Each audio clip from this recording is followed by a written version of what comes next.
Surat 6. Oui, donc il faut lire ça. Donc toi, il faut lire ça, oui. Surat 6, c'est plutôt Surat 6, je crois. Verset 101, moi c'est 181 là. Voilà, Surat 6, verset 101. Créateur des cieux et de la terre, comment aurait-il un enfant quand il n'a pas de compagne? Voilà, maintenant, quel genre d'enfant on a avec sa compagne? Attends, biologique d'abord. ou quoi? Biologique.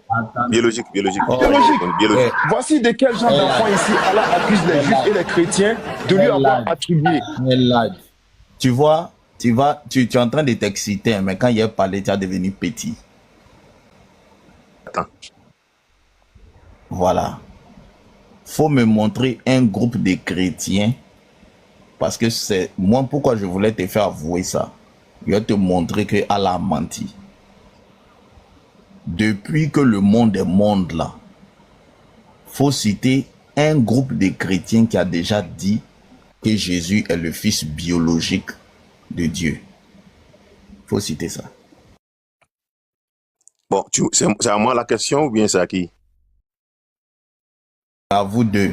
Citer un groupe de chrétiens qui a déjà dit ça. Je ne veux pas de philosophie. Mais c'est ce que vous dites, non?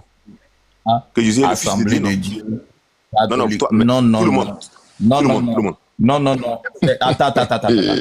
Attends ici. Vous êtes en train de parler maintenant de biologie.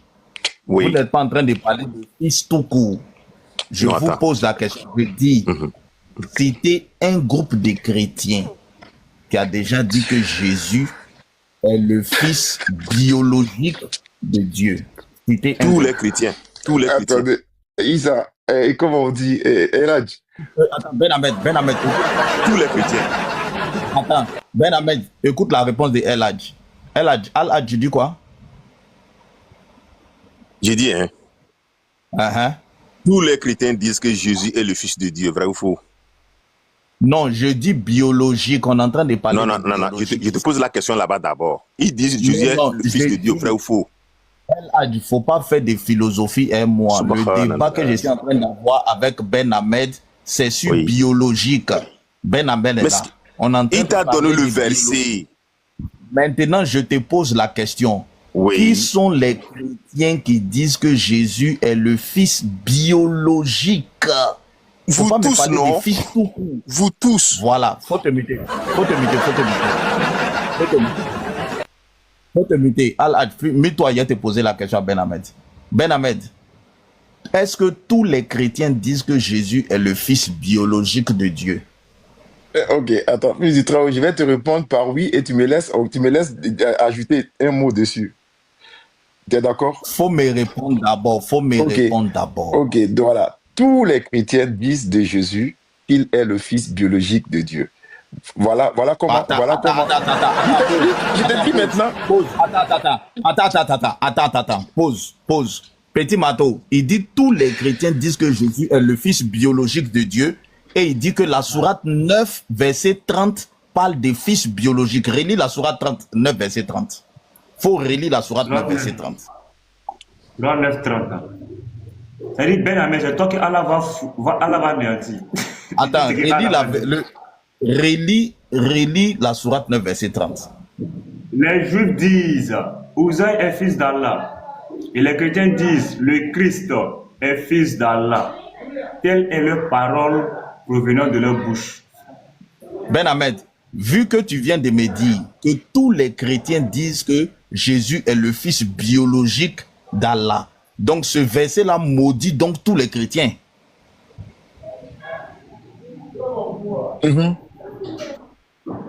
Voilà. Tu vois, tu viens de dire oui, acclame. Acclame ça. Maintenant, je vais te reposer la question de la sœur. Quand tu t'en vas maudire tous les chrétiens, tu t'assois dans ta chambre, tu maudis tous les chrétiens. Et puis quand tu finis de les maudire, tu vois Petit Mato, tu dis Petit Mato, vraiment tes affaires n'ont qu'à marcher, hein. Petit Mato. En tout cas, je te souhaite beaucoup de bonheur. Hein. Mais quand tu rentres dans la chambre, tu t'en vas le maudire. On appelle ça comment?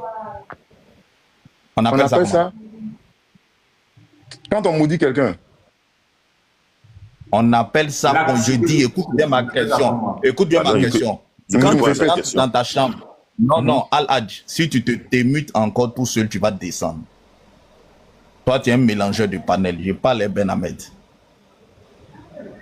Quand tu t'en vas maudire tous les chrétiens, par exemple, peut-être que hier, si tu as fait Tarawi, tu m'as maudit. Quand tu finis de me maudire dans ta prière, et puis tu me vois, tu me salues, on appelle ça comment? On appelle ça comment? Je ne sais pas comment. Il dit l'hypocrisie, quelqu'un qui te maudit et puis après, quand il te voit, il rit avec toi, c'est de l'hypocrisie. Appelle-moi ça. Ouais. Allons-y. Maintenant, Ben Ahmed, ma dernière question. Pourquoi quand tu es monté sur le panel... Fils du Très-Haut, tu vas répondre à mes questions aussi. Non. Tu me promets? Je dis... Promets-moi avant que je réponde à la dernière. Est-ce que tu vas répondre à mes questions aussi? Je dis, il faut me laisser, je vais parler. C'est très simple. Est-ce que tu vas répondre à mes questions aussi? Votre stratégie, Ben Ahmed, quand ça devient comme ça, quand on vous attrape maintenant, votre stratégie, c'est de je ne dis pas que tu ne m'as mélanger pas le panel. attrapé. Je ne dis pas ça. J'ai demandé, est-ce que tu seras disposé à répondre à mes questions aussi? J'ai dit oui. Ben Ahmed, Ok, il n'y a pas de problème. Ben Ahmed, attends. Ben Ahmed, je te pose la question. Pourquoi quand on a commencé à parler de la sourate 9, verset 30, tu as voulu me faire croire que ça ne parle pas de tous les chrétiens? Pourquoi? Est-ce que c'est parce que tu es un menteur? Je n'ai pas voulu te faire croire. Je n'ai pas voulu te faire croire que ça ne parle pas de tous les chrétiens. Tu dis quoi? Je n'ai pas voulu te faire croire que ça... Écoute-moi. Écoute-moi. Tu dis quoi? C'est à moi que tu demandes, non? Tu dis quoi? Non, c'est à toi que je demande. Je dis ton premier argument. Ton premier argument que tu as dit vous ici parlez à quand ma j'ai place, cité la sourate verset... vous allez me laisser parler ou vous parlez à ma place? Vous m'avez posé une question et vous m'empêchez de parler. C'est ça, souvent tu trouves que les gens sont trucs, alors que c'est toi qui provoque la réaction des gens. Calme-toi, Ben Ahmed. Tu calmes, hein? Va répondre. Voilà. Ben, posez la question. Il y a le rec est là, vas-y. Voilà.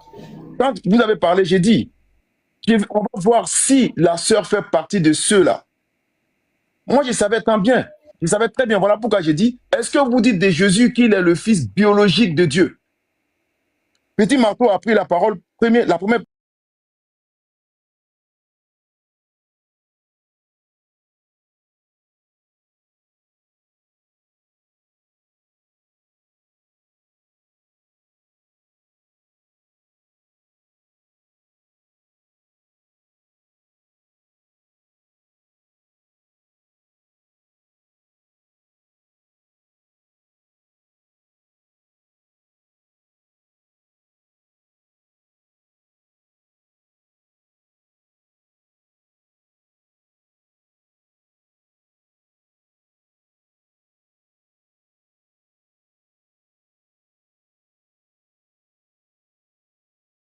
Vous dites que non, vous ne faites pas partie de ceux-là. Moi, je sais bien que vous, là, c'est ça.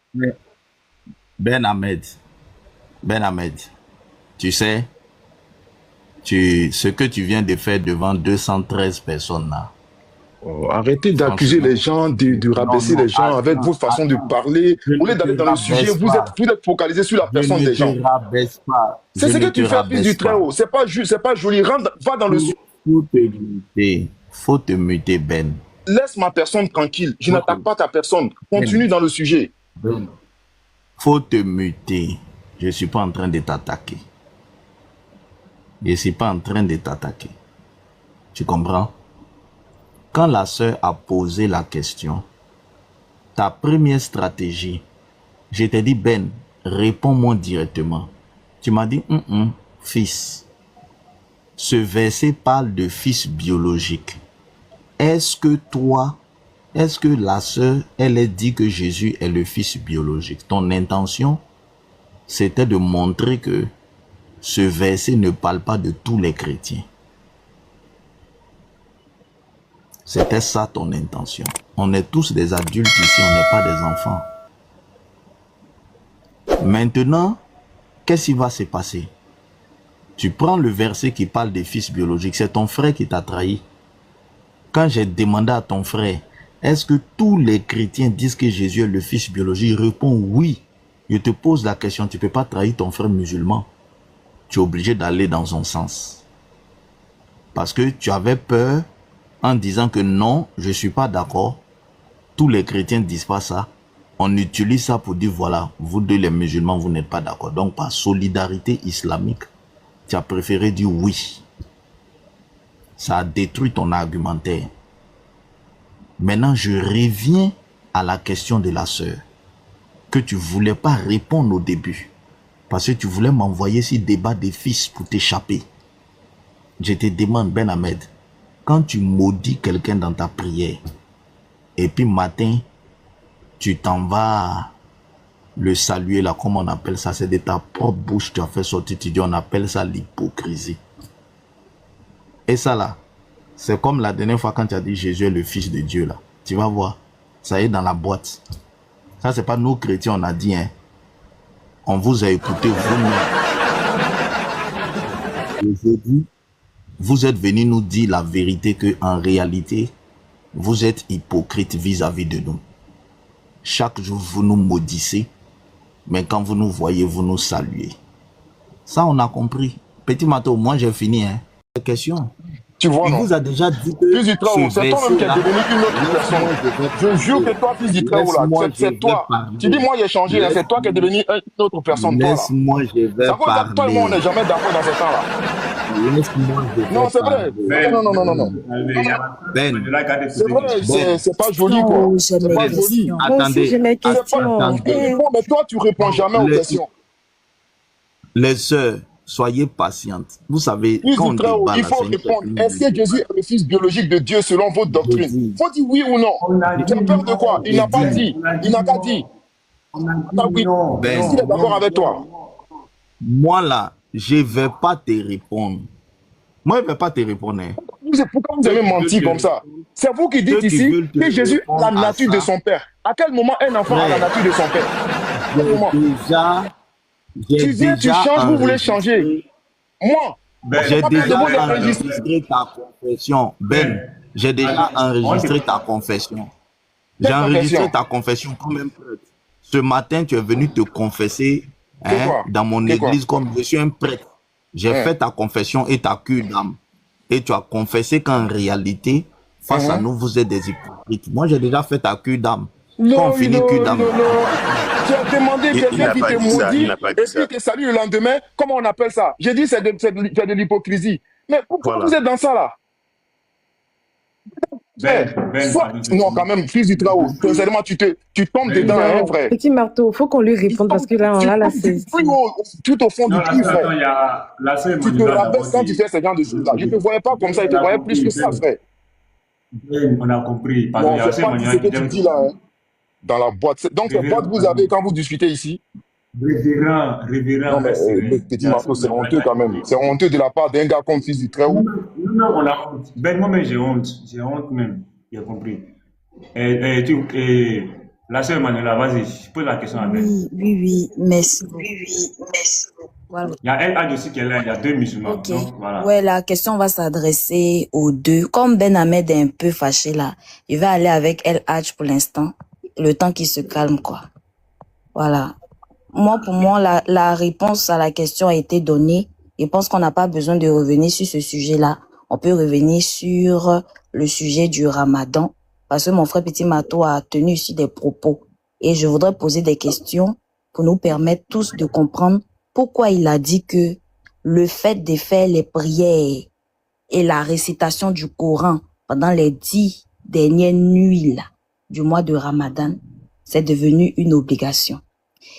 Je veux poser d'abord ma question à Al-Hadj. Al-Hadj, je voudrais savoir, est-ce que dans la mosquée, tu es sunnite, non, Al-Hadj? Il n'y a pas sunnite en islam. Hein? Qu'est-ce qu'il raconte encore? Il y a que musulmans. Il y a musulmans, c'est tout. Il n'y a ni sunnite, ni shia. C'est la communauté, c'est pas l'islam. Je vous corrige. Okay. Est-ce que tu suis la sunna? Celui qui suit la sunna, c'est les musulmans. C'est celui-là qu'on appelle musulman. Suivre la sunna du prophète et puis le Coran, c'est musulman. Tu suis, non? J'ai dit non. Tu peux jamais être musulman sans suivre la sunna du prophète. Oui, non, tu peux dire oui, je suis. Il y a d'autres qui disent que non, je suis. C'est ce que j'ai dit. Écoute, j'ai dit, tu ne peux jamais être musulman sans suivre la sunna du prophète. Je suis musulman, donc je suis la sunna du prophète, c'est tout. J'ai compris, la sœur, il est sunnite, va, je pose la question. Merci beaucoup. Je voulais savoir, est-ce que dans les mosquées là, on vous enseigne que c'est facultatif de faire ces 10 prières là, honnêtement, à la mosquée? Franchement, la récitation du Coran n'est pas seulement des 10 derniers mois, c'est fou. On récite du début de Ramadan jusqu'à la fin. Mais on ne fait qu'augmenter la récitation les 10 derniers jours. Ça est dans le Coran, je vais vous donner les versets. Le Coran est récité chaque jour. C'est pas seulement dans le Ramadan. C'est pas seulement ça. Donc c'est vous qui vous confondez. Mais en Ramadan, on te demande de faire plus, comme le Allah dit dans Surah 17, verset 79. Donc on ne fait qu'augmenter pour être plus près d'Allah. Je vais vous lire la Surah 17. Ce n'est pas ma question. Oui. Attends, la sœur, attends, il est Surah 19, 17, non, verset 60. Il y a dit 17, 79. 17, 79. Je vais lire. Et puis la sœur va te reposer la question. Les nafs, là. Yes. Je vais lire d'abord Surah 17, 79. Allah dit, et de la nuit, consacre une partie avant l'aube pour des solats surrogatoires, afin que ton Seigneur te ressuscite une position de gloire. De gloire. Surrogatoire. Voilà, c'est pourquoi on fait ça. Ici, on n'est pas en train de parler de solat surrogatoire, mais on est en train de parler de tarawih qui se fait pendant les 10 C'est surrogatoire. Tout ça là, c'est surrogatoire. C'est pas obligatoire. Attends. Écoute maintenant la question de la sœur. La sœur, repose Je repose ma question. Je n'ai pas demandé si c'est des bienfaits ou pas. Je demande si on enseigne à la mosquée que c'est facultatif. D'abord, en islam, il y a 4 façons, il y a 4 degrés. Il y a ce qu'on appelle mustahab, il y a ce qu'on appelle mubah, il y a ce qu'on appelle haram et puis halal. Donc ici, là, le fait de faire ce qu'on appelle les trucs encouragés, c'est ça qu'on appelle mustahab. Donc encourager, on nous encourage de le faire. C'est pas obligatoire, c'est comment l'appelle-t-on, c'est facultatif, mais on nous encourage, c'est ça qu'on appelle mustahab. Donc nous en islam là, tout ce qu'Allah nous demande de faire, ou bien l'islam nous demande de donner aux pauvres, tout ça là, tu peux te donner beaucoup. Même si on te dit de donner, par exemple, la zakat, c'est 2,5%. Moi, je donne la zakat plus que ça. C'est facultatif. Ne te fatigue pas, ne te fatigue pas. Ce n'est pas ma question. Et la question, c'est quoi? Je demande si c'est enseigné à la mosquée que faire les prières pendant les 10 derniers jours du mois de Ramadan, c'est facultatif. Est-ce qu'on enseigne à la mosquée que c'est facultatif? Pourquoi tu veux qu'on s'en aille? Ça est déjà dans le Coran. Écoute, ça est déjà dans le Coran. Quand il lit le Coran, les 10 derniers jours, ça est dans le Coran. C'est pas la question. Elle veut savoir. Je t'explique. En français, terre à terre, al-hajj. En français, terre à terre, est-ce que les imams s'asseyent devant vous et puis ils vous enseignent que bientôt nous serons dans les 10 dernières nuits de Ramadan? C'est facultatif. Celui qui veut venir vient. Ils encouragent aux gens de venir. C'est facultatif, mais il y a plus de comment l'appelle-t-on, on appelle ça comment là, de bénéfices dedans. Mais c'est facultatif. Une fois que vous faites, vous avez plus de bénéfices et tout, plus de récompenses. Je n'ai pas demandé s'il vous conseille ou s'il vous encourage. Je demande est-ce qu'on enseigne si c'est facultatif. C'est ça, non? Écoute-moi. C'est une question qui est simple. Écoute-moi. J'ai dit oui. Écoute-moi. J'ai dit oui. Écoutez, j'ai dit oui. En islam, là, tout ce qui est facultatif en islam, on nous encourage de faire plus. Il y a aucune mosquée où on enseigne ce qui est facultatif de dire oubliez ça. Non, on nous encourage de faire plus, même si c'est facultatif. Par exemple, moi, je fais le jeûne les lundis et les jeudis. C'est facultatif. Si je veux, c'est pas parce que c'est facultatif qu'on nous encourage de faire plus. Je vais reposer ma question autrement, peut-être avec plus de détails. Oui. Est-ce que l'imam prend le temps, il s'assoit, il prend le temps avec les textes à l'appui, les sources islamiques à l'appui, pour vous faire comprendre que Allah et Mohammed n'ont jamais recommandé ça? Non, pourquoi? Écoutez. Qui a dit que Allah et Mohamed n'a pas... Je t'ai donné le verset 1719. C'est recommandé. Je t'ai donné le verset. Il a dit ça tout à l'heure. Lis le Coran. Attends, je lis. 79, Surah 1719. Attends. Est-ce qu'il y a un hadith authentique ou un verset Coran où Allah dit qu'il faut lire le Coran pendant les 10 dernières nuits? Écoutez-moi. La prière là, franchement, on ne fait jamais la salat sans réciter le Coran. Ça n'existe pas. Donc, une fois que tu es sur le Coran, mais comment tu vas faire le salat sans prier sans réciter le Coran? Ça n'existe pas. Ça n'existe pas. Attends. Non, attends. Moi, je te pose une question parce que tu as posé... Non, attends. Une minute. Je veux que tu me relis Surah 9:30 là. Non, pardon, relis-moi Surah 9:30 là. Pardon. Une minute, pardon, au nom d'Allah. Récite-moi Surah 9:30 là, pardon. Récite-moi ça. Oui, je vais lire, je viens. Pardon. Oui, je vais lire. Je vais ouvrir, les frères pardonnés, je vais ouvrir une petite parenthèse. Surah 9:30 là. Relis-moi ça, s'il te plaît.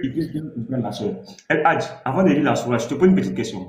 Habituellement, lorsque toi, tu fais la sourate, est-ce que tu commences par la sourate 1 progressivement jusqu'à la dernière sourate? Non, écoute.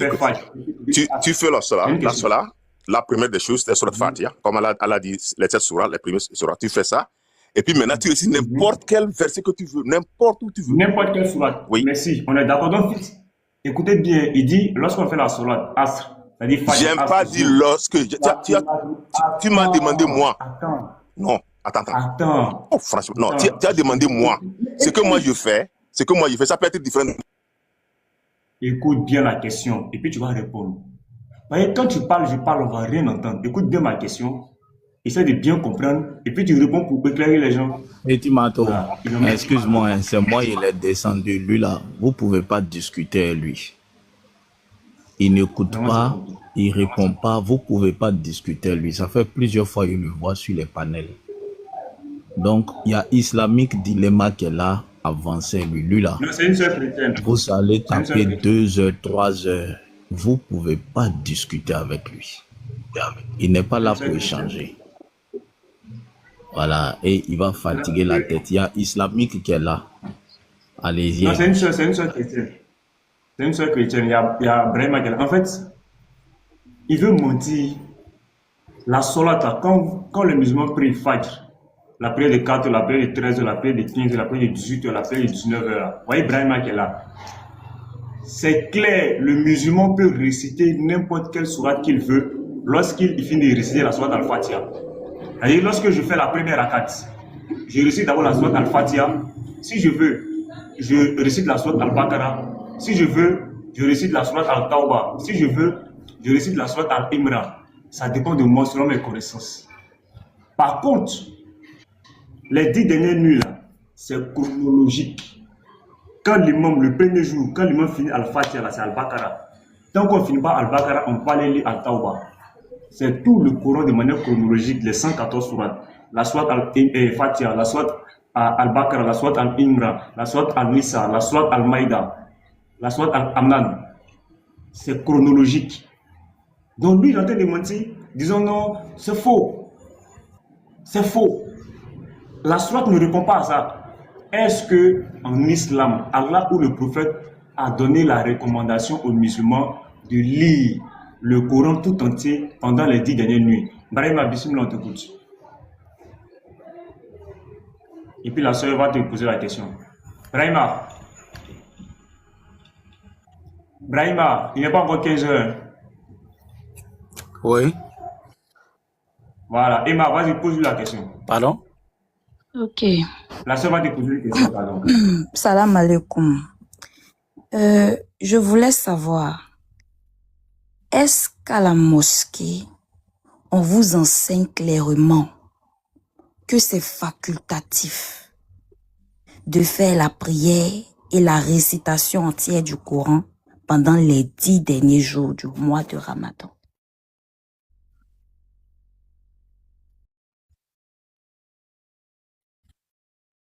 Là, c'est par là, il vient. Bon, moi, j'aimerais... Brahima. Moi, j'aimerais savoir. Il y a quelqu'un... Attends, Brahima, par Ça a exemple. quelle importance? Oui. Vous demandez la question, c'est pourquoi? Il y a quelqu'un qui a mis en C'est pour commentaire. réciter quoi aujourd'hui? Il y a quelqu'un qui a mis en commentaire. Est-ce que Brahima dit qu'il veut répondre? Brahima, Vous posez la question, c'est pour réciter quoi aujourd'hui? tu es monté d'abord. Est-ce que tu es d'accord du fait que tu es monté pour répondre aux questions? Parce que, faut pas. C'est moi qui t'ai envoyé l'invitation. Peut-être que tu ne savais pas pourquoi. Non, c'est pour essayer quoi au juste. Non, dites-moi, il va répondre à ta question. Aïe. Ok, non, vas-y, réponds à la question. Maintenant, vraiment, Quand tu vas répondre, après, je vais t'expliquer. Non, Emmanuela, attendez. Brahima, souvent, il répond, hein, il est cool, mais on dirait qu'il ne sait pas quel est le thème du sujet. Brahima, on est là à expliquer le ramadan. Et Petit Mato a fait un constat qui est simple. C'est que un certain nombre de choses qui sont facultatives, quand on observe, on a l'impression que ça devient obligatoire. Et même, il y a des pratiques qui sont faites, on ne retrouve pas les textes qui justifient ces pratiques-là. Donc l'idée aujourd'hui, mais écoute jusqu'à la fin, c'est dans les questions, bientôt aussi tu es devenu nerveux, hein. Tu étais cool là, tu es devenu nerveux ou bien? Non, c'est pas nerveux, c'est la même personne. Ouais, donc faut écouter jusqu'au bout. Donc l'idée aujourd'hui, c'est de recevoir les musulmans, poser les questions sur ces pratiques-là, et puis écouter l'explication qu'ils vont nous donner. Là, on est en train de parler du Tarawih. Tu connais le Tarawih, non? Je connais très bien le Tarawih.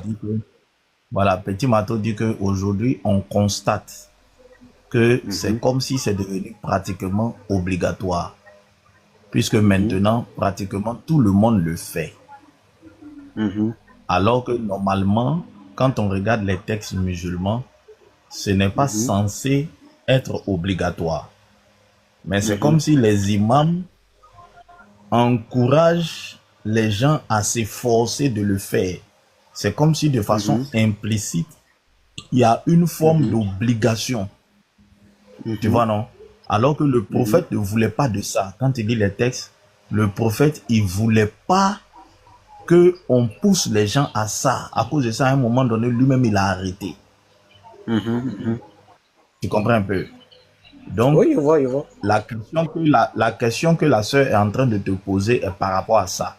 Maintenant que tu as compris est-ce que les imams enseignent ça comme une obligation dans les mosquées, c'est ça? Non, moi je t'ai posé le sujet. Maintenant, il faut écouter sa question. Maintenant que tu as compris le sujet, si tu écoutes la question, tu vas comprendre maintenant l'esprit. Tu vois, non? Oui, d'accord. Merci beaucoup de m'avoir, déballé le sujet. Voilà. Maintenant, il faut écouter sa question. La sœur Emmanuela, vas-y. Oui, merci. Je vois en commentaire, les frères disent c'est une recommandation, c'est des encouragements.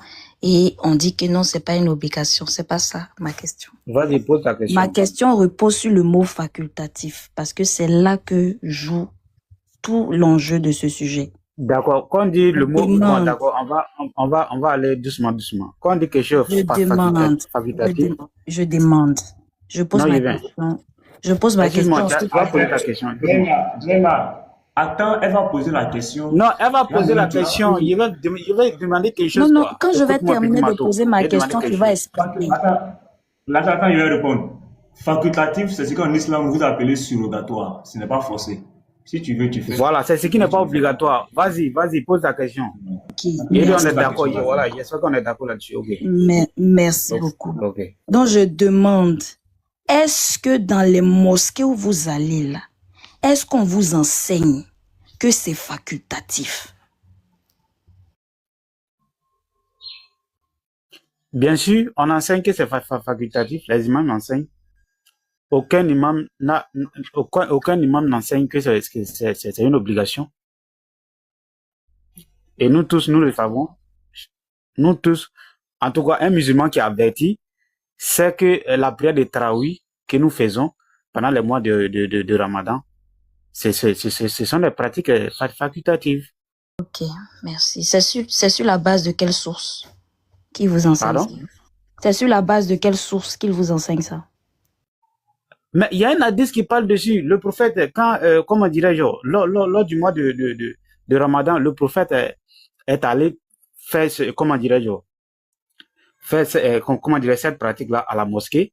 Et comme le prophète en islam, c'est quelqu'un qui est un exemple pour nous les musulmans. Et quand il est allé effectuer cette pratique dans la mosquée, les sabbats l'ont suivi, c'est-à-dire les compagnons. Le deuxième jour, ou encore si vous voulez, la deuxième nuit, le prophète n'est pas venu. Il a passé le reste de comment dirais-je, le reste comment dirais-je, de la prière Tarawih à la maison, avec sa famille. Donc, ce qui implique à dire quoi? Ce qui signifie que c'est pas une obligation. Tu as biaisé le hadith. Je vais lire, c'est faux. Tu as biaisé le hadith, c'est faux. Je lis. Tu as biaisé le hadith. Je lis. Je ne sais pas ce que le hadith dit. Sahih Bukhari 2012. D'après Ouah, Aïcha informa que le messager sortit au milieu de la nuit pour prier à la mosquée. Et quelques hommes priaient derrière lui. Le lendemain matin, les gens en parlaient et une foule nombreuse se rassembla pour prier derrière lui la deuxième nuit. Le lendemain matin, on en parla de nouveau. Et la troisième nuit, la mosquée était pleine à craquer. Le messager d'Allah sortit et les fidèles priaient derrière lui la quatrième nuit. La mosquée était tellement bondée qu'elle ne pouvait plus accueillir tout le monde. Mais le prophète sortit pour la prière du matin. Une fois la prière du matin terminée, il récita le Tashahhud Oud et s'adressant aux fidèles dit: Amma, Bardou, votre présence ne m'était pas inconnue, mais je craignais que la prière de nuit Qiyam ne vous soit prescrite et que vous ne puissiez l'accomplir. Le messager d'Allah mourut et la situation demeura ainsi. Le hadith que tu as dit que le prophète est venu prier et pas après la prière à la maison, là, ça n'existe pas. Peut-être qu'on t'a mal expliqué le hadith. Attends, non, c'est pas ça, c'est pas ça. Écoute-moi. L'hadith que tu viens d'expliquer là, ça parle de quoi au juste? Ça parle de quoi? Ça parle de Tarawih. Ça parle de Tarawih, non? Maintenant, comme tu m'étais dit, moi, j'avais juste paraphrasé. Mais comme tu m'as traité qu'il y a biaisé l'hadith, quand les gens se sont rassemblés là-haut, les jours qui ont suivi, le prophète est venu accomplir la prière de Tarawih avec Est-ce que tu reconnais avoir Non, écoute-moi, on va aller doucement. Non, attends. Tout à l'heure, tu m'as traité de tout, non? Tu t'es trompé, pardon, tu t'es trompé lorsque tu as dit le prophète est resté à la maison le deuxième jour. J'ai dit le hadith ne dit pas qu'il est resté à la maison le deuxième jour. J'ai dit, j'ai paraphrasé, mon frère, j'ai paraphrasé. D'accord. Donc maintenant, je te laisse aller la soeur. La soeur, vas-y, pose ta question. Je voulais juste corriger ce que tu as dit qui n'est pas dans le hadith. J'ai paraphrasé. La soeur, vas-y, pose ta question. Oui, j'ai compris. La soeur, vas-y, pose la question. Ok, d'accord. Je voulais savoir aussi, ça c'est une question assez intéressante. Je voulais savoir aussi à quel moment est-ce qu'on vous enseigne que le tarawih là, c'est facultatif? À quel moment de l'année ou de la prière ou du mois est-ce qu'on vous enseigne ça? Mais c'est justement pendant le mois de Ramadan qu'on enseigne ça, puisque c'est dans le mois de Ramadan que nous faisons la prière du Tarawih. Et la prière du Tarawih, la prière du Tarawih, et je le dis et je le répète, c'est pas une obligation pour un musulman. On peut juste accomplir la prière de Soubr et la prière de Soubr encore. La prière de Asr, excusez-moi du thème, on peut juste accomplir la prière de Isha pour jeûner. Et la prière de Tarawih n'est pas une obligation. Et celui qui l'accomplit peut avoir des mérites. C'est celui qui ne l'accomplit pas n'a pas de péché. Voilà, donc c'est un point que j'ai voulu rappeler, quoi. Sinon, ma soeur, dans le mois de Ramadan. Oui. Mais on est dans le cadre des 10 dernières nuits. Il ne faut pas oublier ça. Hein. Mais quand tu parles d'Isha n'a rien à voir avec les 10 dernières nuits. On parle des 10 dernières nuits. La prière qui se fait en minuit. Non. C'est lié. C'est lié. Tu vois un peu. On parle de la prière des Tarawih. Je ne suis pas encore sorti du thème. À ce que je sache, hein. Brahima, je peux poser une question. Ma question, dans le hadith que Petit Mato a lu là, pourquoi le prophète a arrêté cette prière? Pourquoi il a arrêté? Il a arrêté parce que, pour ne pas que ça devienne une obligation sur les musulmans. En fait, tout ce que le prophète fait en islam, c'est considéré comme Dieu a dit, Ati Allah ou Ati Rasoul, c'est-à-dire obéissez à Allah, obéissez au messager. Donc, tout ce que le prophète fait, donc c'est comme dire, les musulmans le font également. Est-ce que tu comprends? Donc, Non, tu n'as pas comme compris ma c'est question. une Attends. pratique, Non, tu n'as pas compris ma question. Est-ce que le prophète a arrêté parce qu'il ne voulait pas que les musulmans continuent ça? non, il n'a pas arrêté parce qu'il ne voulait pas que les musulmans continuent. Mais il a arrêté pour ne pas que les musulmans se disent quoi? Que c'est une obligation. Parce que le point capital ici, c'est quoi? C'est dans la mosquée. Est-ce que vous comprenez? Il a arrêté d'aller. Mais attends, il vient. Non, écoute-moi. Attends, on va relire. Écoute-moi, il termine. On va relire. Non, laisse-moi, je vais relire. Attends, je termine, vous allez relire. C'est ça que j'en vois pas ça. Ouais, bon, faut terminer, puis on va relire. Mais laisse-moi terminer au moins. Oui, on dit termine, on va relire, vas-y, termine. Voilà, quand il pose la question de savoir si, comment dirais-je, c'est pour que le prophète a arrêté pour ne pas qu'on pratique. Non. Le point capital ici, c'est la mosquée. Le point capital, c'est la mosquée. Et le prophète, quand il a arrêté, il y a un hadith même qui parle là-dessus, mais le numéro de l'hadith, je l'ai oublié. Quand le prophète a arrêté de faire cette pratique-là à la mosquée, il le faisait avec sa famille à la maison. Et j'ai un hadith clair là-dessus, mais je vais faire des recherches sur cet hadith-là, je vais vous envoyer. Le prophète faisait à la maison, il faisait la prière de Tarawih à la maison. C'est pour ne pas que les sabbats se disent quoi?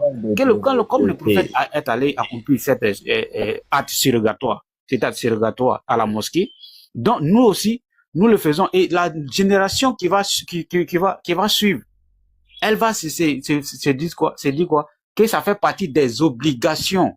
Voici la raison pour laquelle le messager d'Allah a arrêté complètement d'aller accomplir cet acte-là à la mosquée. Sinon, c'est pas le fait Maintenant, attends, on va écouter le prophète, il te répète. Petit Mato, faut lire ce que le prophète a dit. Vas-y. Pardon, fils, pardon, lis, c'est Saïd Boukari, 20, et sur le téléphone là, 12. Bon, fini au téléphone, parce que le prophète a dit que il arrête parce qu'il ne veut pas que vous pensez que ça vous a été prescrit. Ce qui est prescrit en islam, nous on considère comme c'est considéré comme une obligation. Attends d'abord. Ok, vas-y. Voilà, il va lire pour confirmer. Le prophète dit, il veut pas que vous pensez que c'est une prescription. Ok. Voilà. Maintenant, c'est là, maintenant on va. Non, attends. Votre présence ne m'était pas inconnue, mais je craignais que la prière de nuit, Kiyama, ne vous soit prescrite et que vous ne puissiez l'accomplir. Donc, le prophète dit quoi? Il dit, je craignais que cette prière ne vous soit prescrite. Ça veut dire quoi? Ici, le mot prescription, ici, en islam, quand il y a le mot prescription, ça veut dire une obligation. C'est où toi tu dis ça? Hein? C'est où toi tu dis ça? Non, mais même, comment dirais, la prière nous a été prescrite. Oui, il y a pas de quand on dit la prière, quand on dit la prière vous a été prescrite, là, ça veut dire que... Attends. Quand on dit la prière est prescrite, ça veut dire que tu dois prier. On est d'accord, non? Ouais, mais est-ce que ça fait référence à une obligation ou pas? Faut me laisser. Je vais continuer. Maintenant, quand on dit, je veux pas que tu penses que ça là, ça t'est prescrit, ça veut dire quoi? Mais c'est ce que je te traduis. Il dit, le prophète, il a dit au sabbat, à ses compagnons, qu'il ne voulait pas qu'ils se disent que cette prière-là, leur était quoi? Obligatoire. C'est ce que je suis en train de t'expliquer. Non, le prophète n'a pas utilisé. J'attire ton attention, regarde. J'attire ton attention que le prophète n'a pas utilisé le mot obligatoire. Le mot obligatoire ici, ça n'existe pas. Même dans le texte coranique, ça n'existe pas. Prescrit, ça veut dire que tu dois prier. Non, Fils de Très-Haut. Moi, je vais parler. Toi-même, Bon, dans finis ton de parler, explication. ensuite tu me donnes la parole. Moi, je parle. En fait, fils, la crainte du prophète, c'est que Allah les fasse descendre verset pour que les musulmans en fassent. C'est ça en fait la crainte. Il ne voulait pas que le verset Mais c'est ce descende. qu'il Donc, avait il dit. dit, voilà. C'est ce qu'il avait dit. C'est-à-dire, quand on dit que quelque chose est prescrit, là, tu dois le faire. Quand on dit c'est pas prescrit, c'est-à-dire tu dois pas le faire. Tu comprends? Et le prophète, il a arrêté. Pas parce que lui n'a pas la capacité de le faire. Il a arrêté parce qu'il ne veut pas que vous continuiez. Il ne veut pas que vous vous sentez obligé de suivre sa trace. Non, c'est pas ça. C'est pas ça. C'est pas ça. C'est pas ça. Si le prophète voulait que vous le suiviez là, tout ce... Mais frère, tu peux pas dire que quand on dit la prière est prescrite, ça veut dire que... Mais tu peux pas me dire que quand on dit la prière est prescrite, ça veut dire que le musulman doit prier. Mais quand on dit la prière n'est pas prescrite, ça veut pas dire que le musulman doit pas prier. Ça veut dire que s'il veut, il fait. S'il veut pas, il fait pas. C'est-à-dire, la forme affirmative veut dire quelque chose, la forme négative veut dire autre chose qui n'a rien à voir avec la forme affirmative. Comment tu as...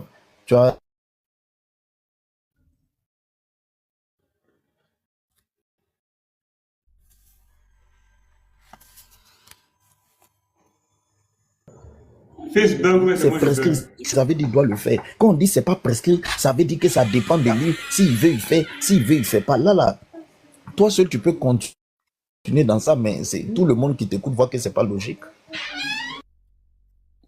Il peut parler maintenant.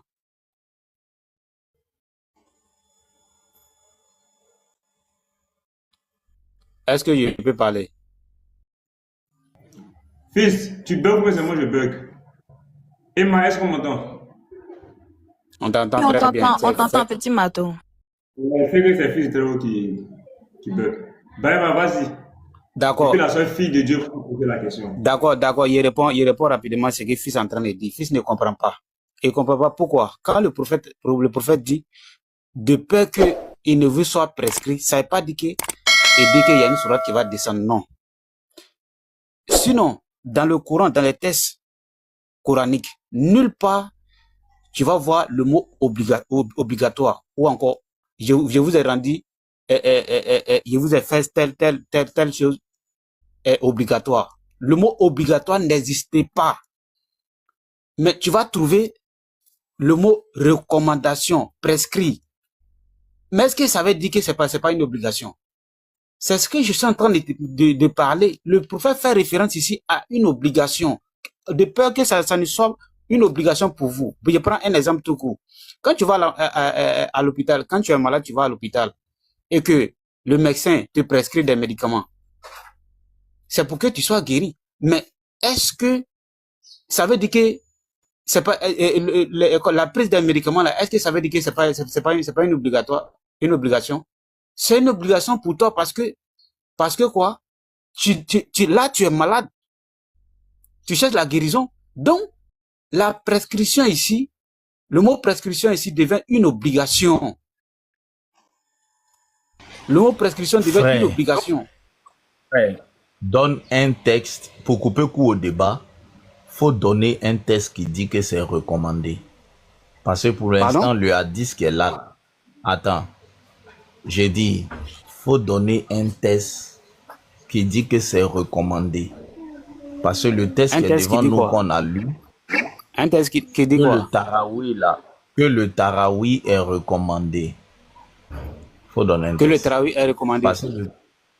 Oui, le texte qu'on vient de lire, le prophète dit, il veut pas que ça vous soit prescrit. C'est ce qu'il a dit. Maintenant, faut donner un texte. Qu'est-ce que toi, le mot prescrit, toi, tu traduis ça en comment? Qu'est-ce que toi tu dis de ça? Mais frère, quand on dit on t'a pas prescrit quelque chose, ça veut dire qu'on t'a pas demandé de le faire. Mais est-ce que ce qui est surrogatoire, est-ce que ça peut être une obligation? Quand quelque chose est surrogatoire là, il y a un texte clair qui te dit que c'est recommandé, c'est-à-dire tu peux le faire, mais ce n'est pas obligé. Il y a un texte clair. Or, le texte qu'on vient de lire là, le prophète n'a pas dit ici que celui qui veut n'a qu'à continuer, celui qui veut pas n'a qu'à laisser. Le prophète dit simplement que moi j'arrête parce que je veux pas qu'on vous prescrive ça.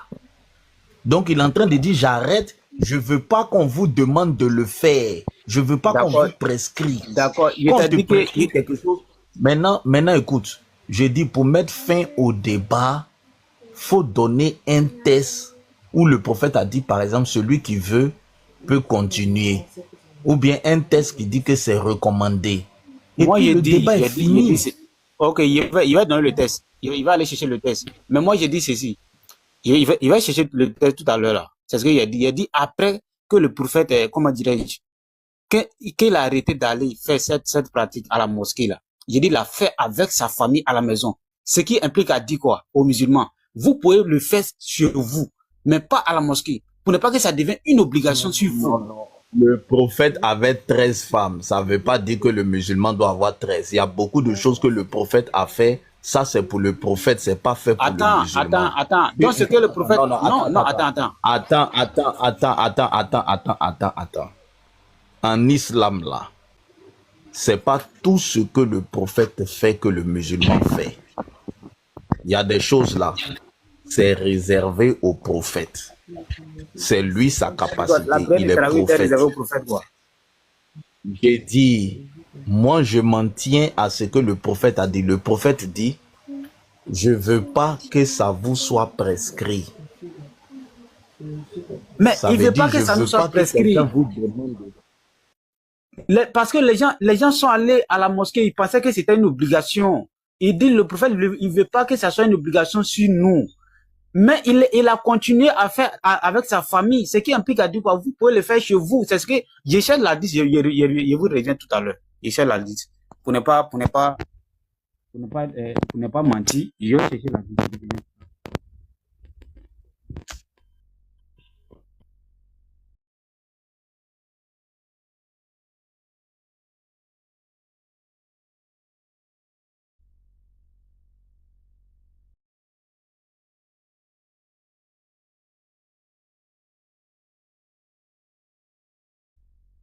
Du Très-Haut, tu es là? Les frères, vous êtes là? Ou bien le live en pause?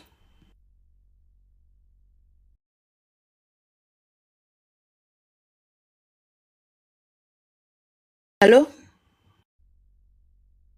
Moi, je suis là. Je ne sais pas pour merci.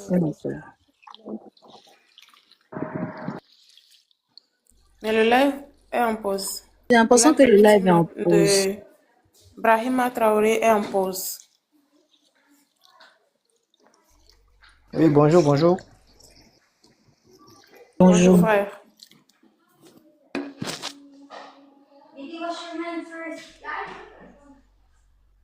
Il y avait des scènes, c'est pour ça.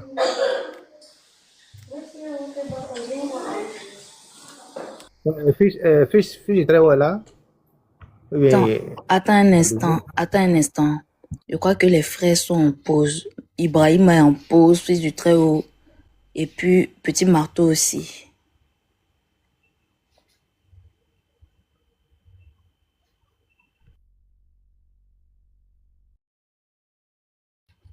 Ok. Ibrahima, sors de ta sourdine, s'il te plaît, reviens.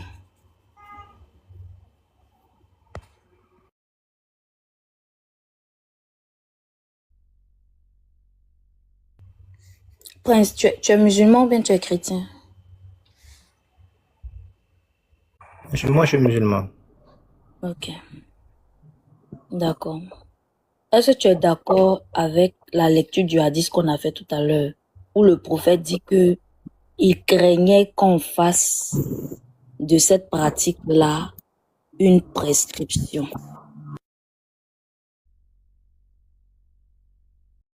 Oui. Bon, moi, je voulais... En tout cas, ça, j'ai déjà entendu parler du hadith. Mais je voulais qu'on me donne le numéro du hadith, moi-même, je vais regarder ici.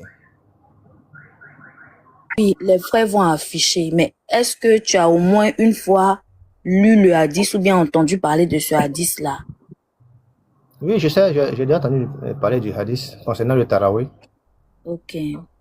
Et ton prophète dans le hadith là, on va l'afficher tout à l'heure si Petit Mato revient. Ton prophète dans ce hadith là a dit que lui, il craignait qu'on en fasse une prescription. Ça veut dire quoi? En fait, dans l'histoire même déjà, le prophète partait prier ça à la mosquée. Donc les gens ont vu le prophète le faire. Donc automatiquement, il a vu que les gens commençaient à venir en masse. Donc, pour ne pas que cela nous soit obligatoire, parce que lui, quand il fait là, faut pas que après, Dieu va obliger ça sur nous. Voilà pourquoi il dit, il est resté à la maison.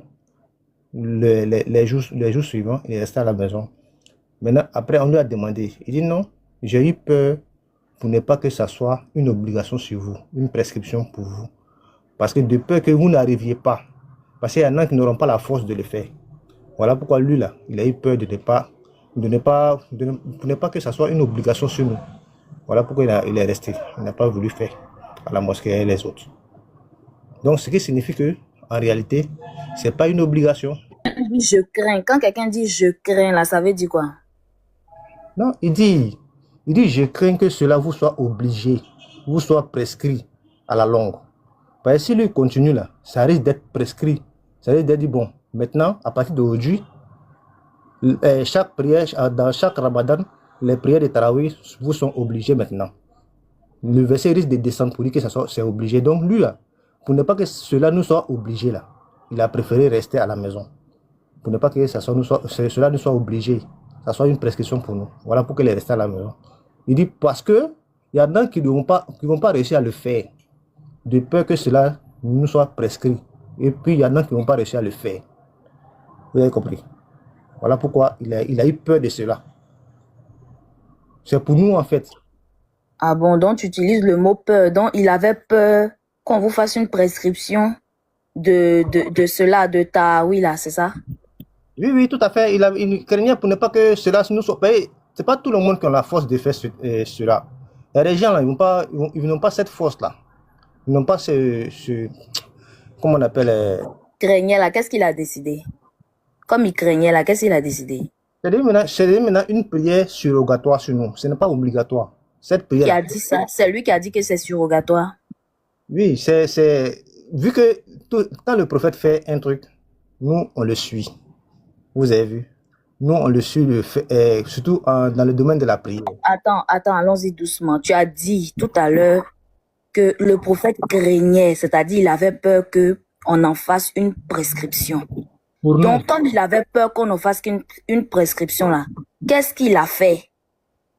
Il avait peur qu'on en fasse une prescription pour nous. Donc, il a voulu le faire chez lui à la maison pour ne pas que tout le monde se sente obligé de le faire. Tu vois, non? Est-ce que c'est lui qui a parlé de surrogatoire? Mais automatiquement, nous on comprend. On sait que ça devient comment on appelle ça? Ça devient surrogatoire. C'est votre compréhension, c'est pas le prophète qui a dit, c'est ça? Oui, bien sûr. Okay. Petit Mato, tu es là? On comprend en fait. Oui. Parce que les prières obligatoires là, c'est déjà connu. Ils sont des prières de 5. Ils sont 5. Tout le monde connaît. Maintenant, le reste là, ça devient c'est surrogatoire. Tout ce qu'on va faire derrière ça, c'est surrogatoire. Maintenant, la prière de Tarawih là, ça c'est pendant le mois de Ramadan seulement qu'on a l'habitude de le faire. Parce que le prophète nous a dit qu'on a qu'à multiplier les prières pendant le mois de Ramadan. Oui. Donc, lui, il le faisait à la mosquée. Arrivé un moment, il a vu que les gens commençaient à venir en masse. Et il avait dit, s'il continue cela là, Dieu va faire descendre un verset pour nous rendre ça obligatoire. Pour que ça soit une prescription pour nous. Dans ce cas, il est resté à la maison pendant un bon moment. Les gens ont commencé à voir, ils disent, le prophète n'est pas venu. Un jour, deuxième jour, le prophète n'est pas venu. Troisième jour, ils sont allés lui demander, mais pourquoi tu n'es pas venu? Et ça, il a dit, il avait peur pour ne pas que cela ne soit obligatoire. Lui, il peut le faire. Lui, il peut le faire, lui, c'est le prophète. Lui, il peut le faire, il a la force de ça. Mais pour nous... Et qu'est-ce qu'une prescription, s'il te plaît? Qu'est-ce qu'une prescription? Quand on dit une prescription, quand on dit, par exemple, je te donne un exemple. Quand on te prescrit un médicament, c'est par rapport à ta santé, à ton état de santé. Pour être guéri, il faut prendre ce médicament. c'est une prescription que le médecin te donne. Il te prescrit un médicament. Donc si tu le prends, tu seras guéri. Mais si tu ne prends pas, tu deviens quoi? Ta maladie s'aggrave et tu vas mourir. Voilà, pour nous, la prescription, c'est comme une obligation. C'est une obligation pour nous. La prescription, c'est une obligation pour nous. C'est plus qu'une obligation. Quand on dit prescription, c'est plus qu'une obligation. D'accord. Attends, je vais faire monter quelques frais. Fatou, tu es là? J'aimerais poser une question au frère Prince là. C'est le frère Prince qui est en train de répondre, non? Oui, c'est lui. Je peux lui poser une question.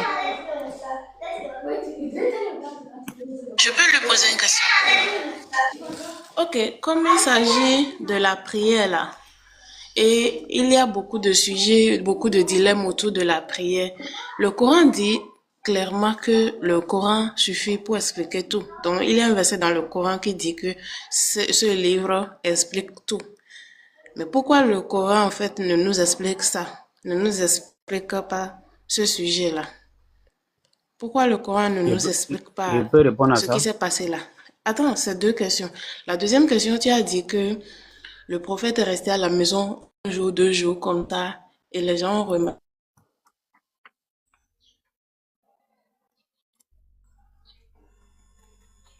Christos souhaitait rester à la maison sans rien expliquer et attendre qu'on vienne vers lui, lui demander et pourquoi il n'est pas venu. Il peut expliquer ça. Il peut expliquer ça. Ouais, oui. C'est deux questions. Ok.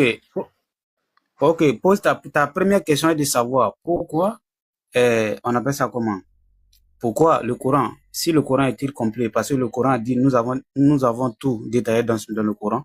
Et pourquoi le Coran n'a pas expliqué la prière de Tarawih, c'est ça? C'est ça la question? La première question?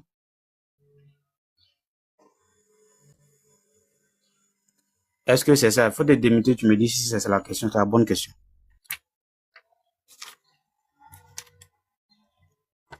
Est-ce qu'on m'entend? La soeur, tu es là? Oui, c'est ça. Oui, c'est ça. I understand you. Ok. Pour répondre rapidement à ta question, il faut savoir que le Coran, ce que tu as dit est vrai. Le Coran dit, il a tout dit. Mais le Coran, c'est un livre